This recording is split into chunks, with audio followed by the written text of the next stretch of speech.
ہمارے یہاں بخاری کے ختم میں بڑے علماء آتے تھے. جب میں صحت میں تھا اور شوق تھا، یہ ختم بخاری کا آغاز یہاں سے ہوا ہے. اس سے پہلے کسی کو پتہ نہیں تھا کہ ختم بخاری کوئی تقریب ہے. اللہ تعالیٰ معاف فرمائے. یہ بدعت حسنہ یہی سے چلی ہے.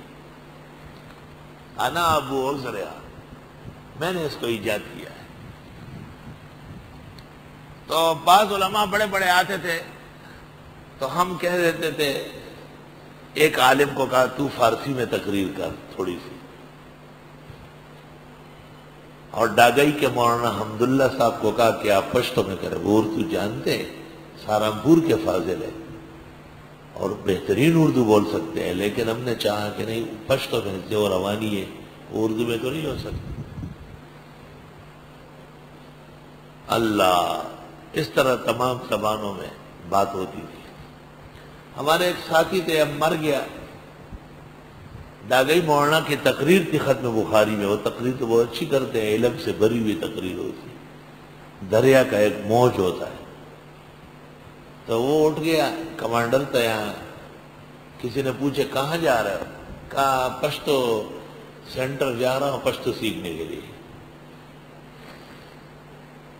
مجھے پتہ چلا. میں نے اس کو کہا ہم 24 گھنٹے اردو بولتے ہیں، اگر کبھی 15-20 منٹ کے لیے کسی مہمان نے پشتو بولی تو آپ کو تکلیف ہوتی ہے.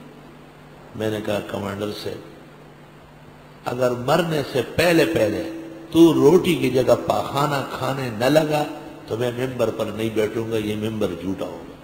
خدا کی قسم مرنے سے پہلے کھانے کی جگہ پاخانہ کھانے لگا. اساتذہ اور مشائخ کے بے عزتی یہ برداشت نہیں. جس شیخ اور بزرگ سے محبت ہو اس کی زبان سے بھی پیار ہو جائے. الحمدللہ ہمارے منصور بھائی کو ایسی پشتو آتی ہے کہ آدمی حیران ہو جاتا ہے. بالکل روان دوان. محبت کی وجہ سے. ہمیں میمنی ایک لفظ نہیں آتا، ہڈو کڈو کے علاوہ کچھ نہیں سمجھتے. یہی حال جہانگیرے میں تھا، 2 حصوں میں ہے. ہمارا جو گاؤں ہے وہ پشتو کا ہے. استاد مولانا عبدالحنان مولانا لطف اللہ والا وہ ہنکو والوں کا. وہ ہنکو والے ہماری پشتو بولتے ہیں، ہم پشتو والے ان کو نہیں بولتے. یہ ہماری کمزوری ہے، بولنا چاہیے.